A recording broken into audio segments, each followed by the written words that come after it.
Day, which is tomorrow. We thank you so much for joining in. My name is Michael Jordan Lukomwa, and this is what we have for you. Electorates have thronged polling stations to vote for division mayors, only to be interrupted by a downpour that started at 9 a.m., putting the election exercise on hold for about 2 hours. Still, this did not deter the electorate in Mutundwe to vote after more numbers turned up to cast their votes. The turn-up has been better than the previous local government elections because people believe the mayors will be hands-on for their division development. Take a watch at what happened earlier in the day as we await final results. It is the 25th of January 2021, and today happens to be the day where division mayor elections are going on and are taking place in different divisions, the 5 divisions of Kampala district. Right now we're at Mutundwe Mugaga 1 polling station where one of the candidates that is in the electoral, one of the candidates that is competing for this position, Mberaze Zache, representative from the National Unity Platform, actually voted from. That was at around 11 a.m. where he came in and decided to cast his vote. Now at this very polling station we've realized that the electoral materials arrived at around 6 a.m. and some electorates were actually around the area to see how the process was going to go on during the day. Bano batanso kulonda abawagulu kati abawansi ffe nga bagamba ekyuma kifudde ne bagamba ekyuma kijja ekyuma nikirinde saawa ezo biri nga tekijja netugamba ekyuma kijira ku nfudu oba ku ki kati akivudemu anutandika okukyankalana bagera bamaze ne bakola ki nagamba alina ebimwogerako byona gwe leeta nze nintwala bino ebyange buli muntu paka nikola ki. One of the security operatives that we talked to from the police department told us that one of the things that they noticed at the polling station is that there's so many agents, of which some were asked to show their letters, their appointment letters, and some have refused, but they just decided to continue with the process. At this very polling station, you realize that it's in an enclosed area, and with that there might not be a lot of commotion going on, because just like the Electoral Commission said that anywhere that is demarcated by the Electoral Commission is the polling station, and no one should be there to record, to disturb or disrupt the ongoing process. Some people as well were interfered by the rain that started at 9 a.m. and for over 2 hours some people weren't actually able to turn up for voting. But as soon as the rain came to a standstill and there's nothing right now, many electorates have started coming in as well, and so many of them are ready to cast their vote ahead of the counting that will be on, that will go on later in the day. Sharon Chomjisha on there giving a picture of what transpired in Mutundwe. Voters in Machinda division are dissatisfied with how the Electoral Commission organized elections without sensitizing presiding officers on how to respond to challenges. They expressed this while casting their votes for their mayoral candidates.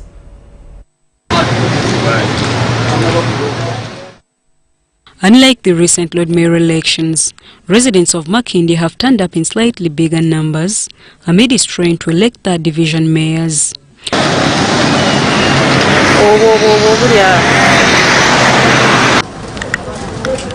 According to Ignatius Ndinawe, presiding officer at Joko Zone polling station in Makindye division, voting materials were brought on time, but the voting exercise was interrupted by rain.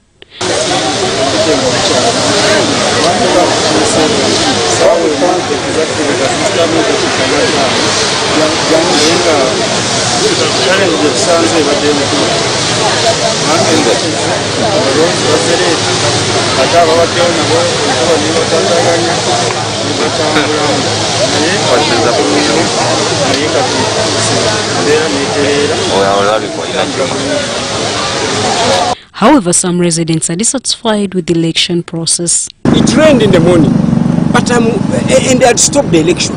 Yet we have a hole next year. And they were saying you cannot move 1 inch. Yet in other places like Kasavu, people are voting in LC holes. So this double standard by Electoral Commission, I don't know what we are going to do. Those elections can be challenged. I don't know why Did they fail to get people? Meanwhile, candidates in the race confirmed they are ready to accept the outcomes of the elections. That we are not in a war, we are not in a battle. This is just a game. There must be a winner, there must be a loser.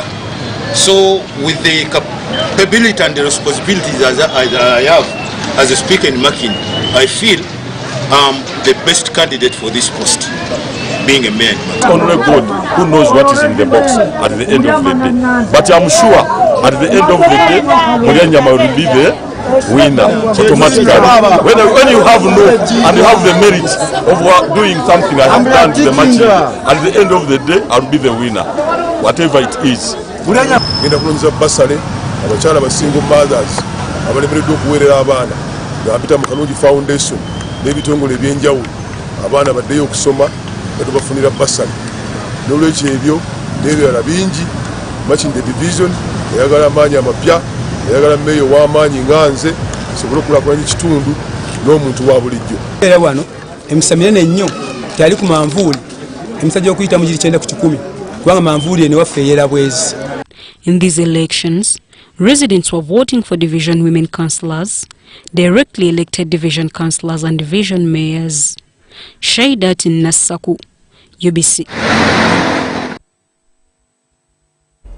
Elections for municipality and city division chairpersons and councillors in Iganga have become chaotic, with ugly scenes witnessed assembling polling stations, resulting into running battles at Bilali Nakavule polling station.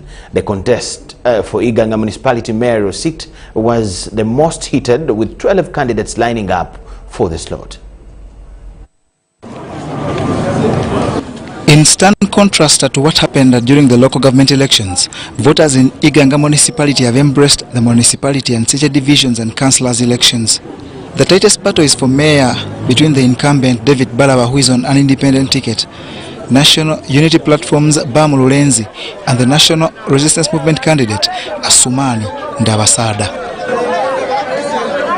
As early as 9 a.m., the election process was underway in peaceful mode, with no signs of it turning otherwise. But like has become evident during this electoral period, the situation became tense at Bilali polling station in Nakavule, with running battles between rival supporters that pelted stones in each other's direction.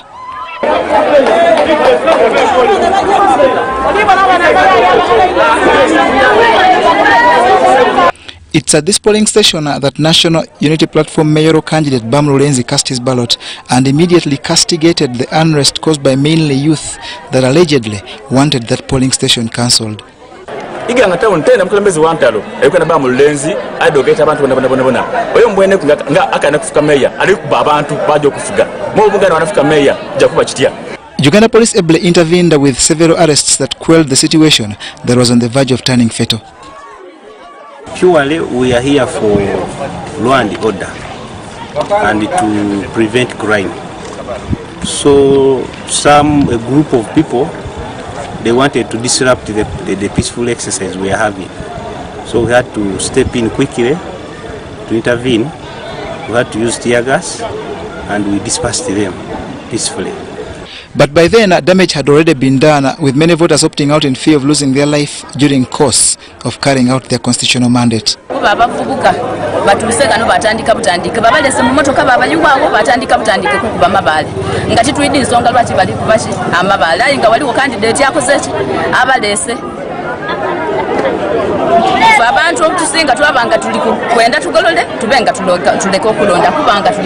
other challenge, like has been since the start of this electoral process, was the biometric machines that up till now still fail to perform.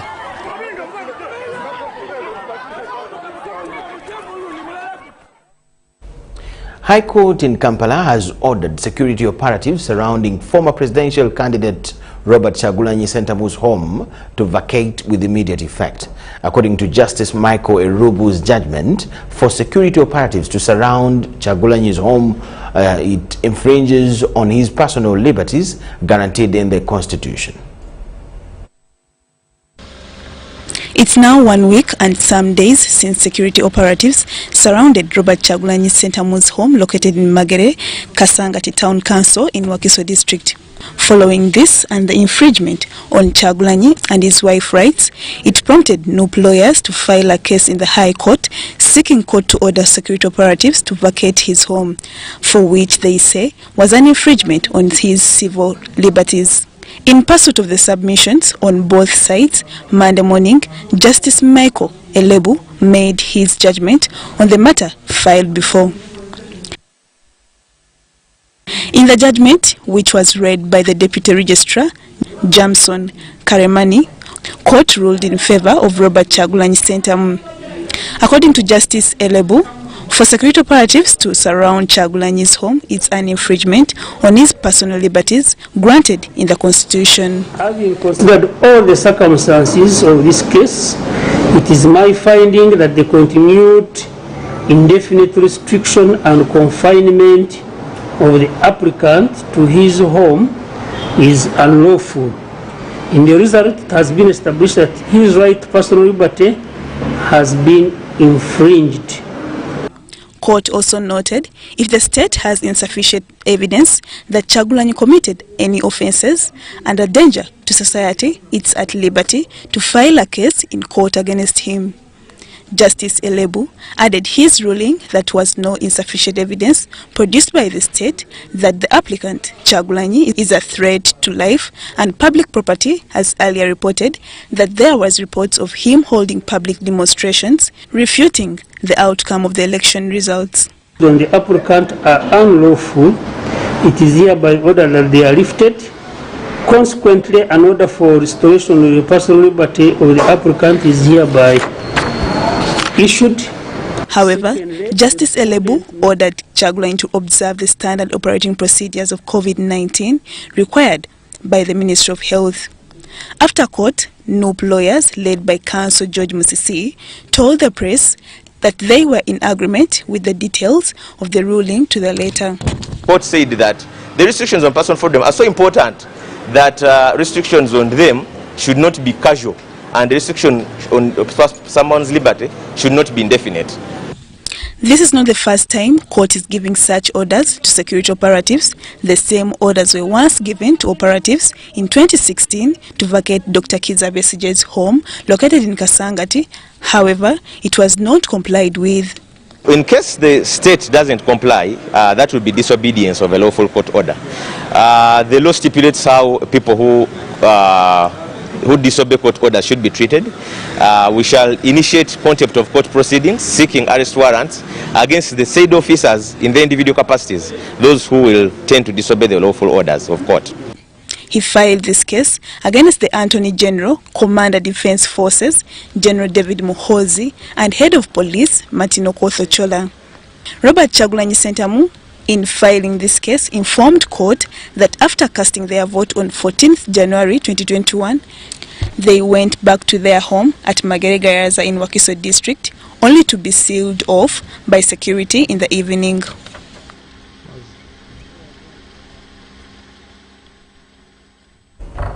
The Uganda Police Force are constraining to keep surveillance on the former presidential candidate Robert Kyagulanyi Ssentamu movement despite High Court directive of vacating his premises in Magere.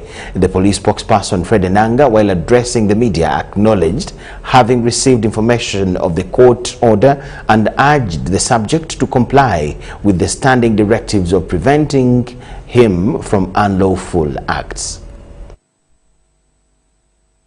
Police have affirmed they will vacate the residence of former presidential candidate Kyagulanyi Ssentamu Robert in Magere, Wakiso District, as per the court directive. The police spokesperson Fred Enanga says the force is ready to withdraw its forces but will maintain surveillance on the subject movements. We would like to urge the new president to also abide by the provisions of the court ruling and strictly observe the SOPs as guided by the High Court.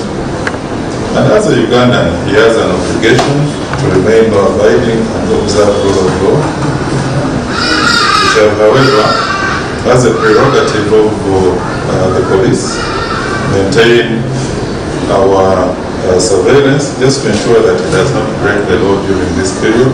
Remember, it's an aftermath of the elections, and we have to ensure that the security situation is maintained.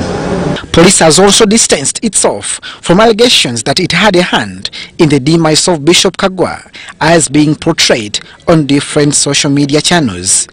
Circulating false propaganda that the late Bishop Emeritus Kagwa, who died recently due to natural causes, was allegedly given poison by AIGP Kasinje Asa. Meanwhile, Traffic Police has released new conditions regulating vehicle ownership transfer. The Acting Director, Traffic and Road Safety, Lawrence Noabine, says transfer should be complete within 14 days after the purchase, and failure attracts a fine of not less than 6 million shillings. A training ground for practical lessons. No tricks. You should have a training ground where you take your students for practicals. You should have a register of the students who come to your driving school. You should also have a classroom independent of your office. Traffic Police is also advising garage owners to surrender all registered number plates in their possession to the licensing authority before operations kick off. You are supposed to take back the plates, registration plates, to the licensing authority. Failure to do that, you commit a serious offense. Therefore, I take this opportunity to warn garage owners that beginning today, the Traffic Department has tasked driving schools to revise their curriculum and share all information with the police for proper guidance. Abdul Nasser, Lukomwa, UBS News.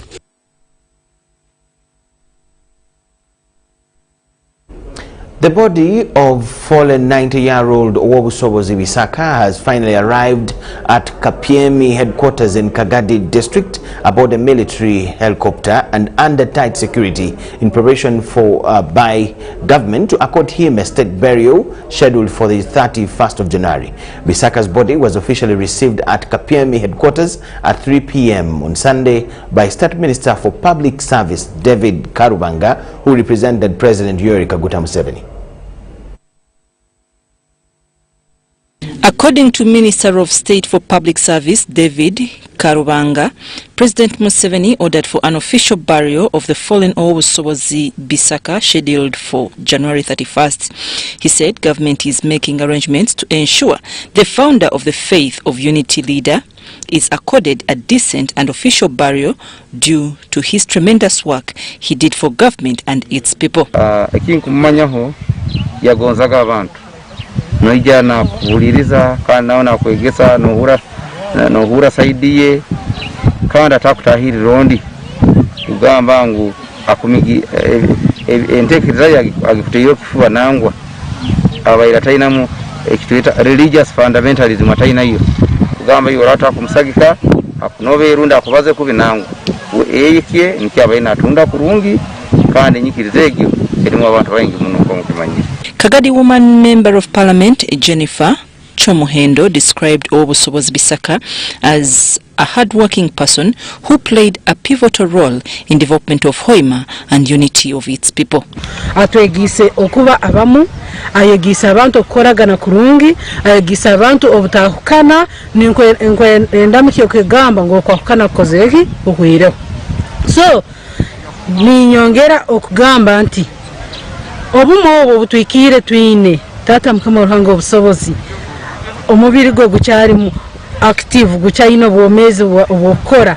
Kagadi RDC Lilian Ruteraho lauded the late Bisaka for his role in reducing domestic violence and eradicating cannibalism from the district. Kama rango obusobozi atwire natamba nontakashire no mukagadi ngo abantu bakana barya abantu eco cyahwa none cyo ntukimusimira umwanya gono gwararum tukasanga ngu akiyaho uburogo abantu abo kuroga okurogera abantu busha ecyaka kihaho kandi nangwa n'abatakumuhikiriza edini ezindi nizikiriza ngo mukamaranga obusobozi akihaho ki akihaho burogo yihaho kurya abantu. Omukwenda Mitoro, on behalf of the family of the founder of Faith of Unity Religion, and Omukwenda Mugisa on behalf of Advisory Committee at Kapiemi headquarters, confirmed the death of Owobusobozi through local radio announcement on Saturday. They said Owobusobozi Bisaka was first admitted at Nakasero Hospital early this month before being flown to Nairobi for further medical treatment. Believers of Faith of Unity said Owobusobozi only lost the body, but he's still alive spiritually and will continue to bless them. Obusobozi kumuro ahumurira umubiri kyonko omwoyo gusigaire ni gukora abokuba nkimanyire ngutito tubano okwikiriza okwijwira kutari bwoko abokuba omuntu wena owaba atayirwemu bisaka akatekwa egi akabali insaho yakwirwemu ruhanga omubiri gutekwa kuhumura kyonko omwoyo gwamutahiremu ogukizaga abantu gutekwa guma kiza kandi tonka abantu babunyoro ekituresimisa tucyokire ekintu kyangu munonga abali babantu bakaba baturi kubi amaromarango obusobozi yatwegeseze kuba kwetekaniza abo kuba katwe namba 23 obwo bwamwe nambe zone abandi abatali bayikiriza bayino kutina ngubo bakaba bagoboroire abo kuba mukamarango obusobozi akaba amaziro obulya baitu hati nibatekereza ngo obulya na amarogo bijja kugaruka ngesa kurungi yatugamba akatusomesa omuntu wena bwaye ijukya akira nicho kibaire kikuru hanyikirize.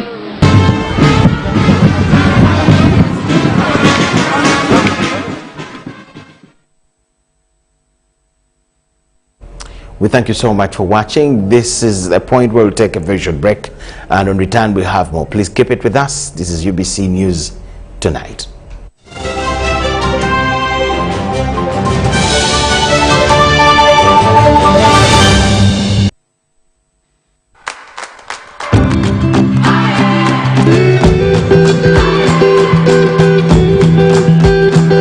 Dial *185*6#, follow the prompts and make instant school fees payments. Airtel Money. Instant, secure, borderless.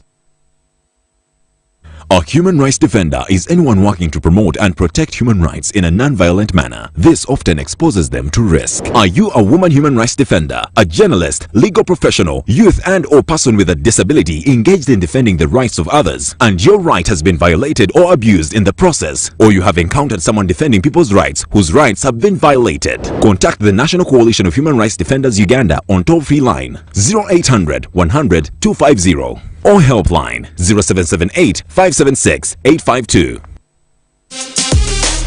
Connect to the world for free on Ayoba. Chat with friends for free.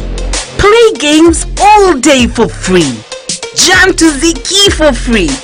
You can also send money through Ayoba. Absolutely no MBs needed. To download the app, visit www.mtn.co.ug/mymtn and select Ayoba. Everywhere you go, MTN. Emyoga program is a presidential initiative on wealth and job creation meant to financially empower excluded Ugandans to move them from subsistence to the money economy and market-oriented production through provision of capacity building and access to seed capital. The program is open to all Ugandans organized in parish-based associations and constituency-based SACCOs operating the following enterprises: Boda Bodas, women entrepreneurs, carpenters, salon operators, taxi operators, restaurant owners, welders, market vendors, youth leaders, persons with disabilities, produce dealers, mechanics, tailors, journalists, performing artists, veterans, fishermen, and elected leaders. If you are eligible to benefit from this program, contact the Microfinance Support Center today by calling the toll-free number 0800-201010 or 0800-120024. This message is brought to you by the Microfinance Support Center Limited, supported by the Government of Uganda.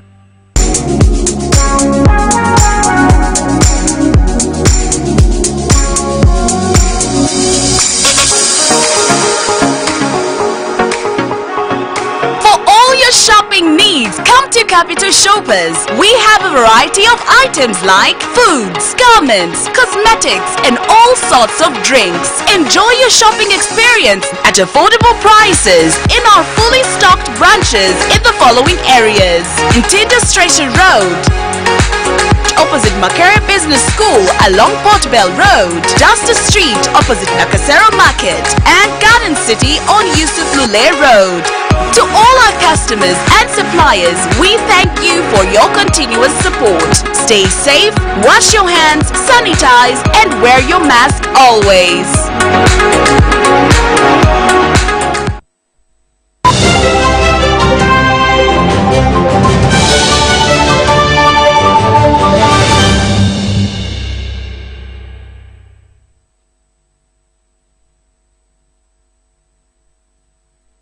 Yes, thank you so much for watching and welcome to our business news tonight. The number of street vendors in Kampala is steadily increasing every day, leading to street congestion since most of the merchandise is taking up space of what one would call walkways. The question though is Kampala Capital City Authority failing to take charge, and the vendors have taken up the city center in a bid to earn a living? Our reporter here could be having an answer in this report. The vendors can't take over the city. KCCA is in charge of the city and the government is in charge of the city. We are in charge. The COVID lockdown, the economy was so poor. Our people didn't have, some of them didn't actually have food, and they came out to sell the little they have to have a livelihood. Millions of Ugandans commute to the city centre to transact on a daily. This includes street traders and vendors that occupy the streets, and this leads to congestion. Where do all these hawkers and vendors come from every day? These are our people. They come from amongst us. They come to find a living. Uganda is ranked among the top countries in entrepreneurship. And we thank that for the government. We give credit. Once we see such things coming up, it is the opening of the mind. The president talks of the abundance that has been created in Uganda. It is not just production abundance, but also the entrepreneur abundance that we have in the city. Everyone wants to do something. So it is up to us as a city, it's up to us as a government to ensure that we regulate them, and that is what we are trying to do. Has Kampala Capital City Authority looked into the aspect of market structures that could be a hindrance for the vendors to occupy the available recently constructed markets, or rather prefer to transact on the streets? Now, we had to go to sensitize the market people and also sensitize the vendors as well as implement the president's directive. We thank you so much for watching. That is all we had for you tonight. We'll get back to you at 10 p.m. with a bigger arrangement. Just keep it UBC TV. Enjoy the next program. My name is Michael General Lukomwa. Catch you at 10 p.m.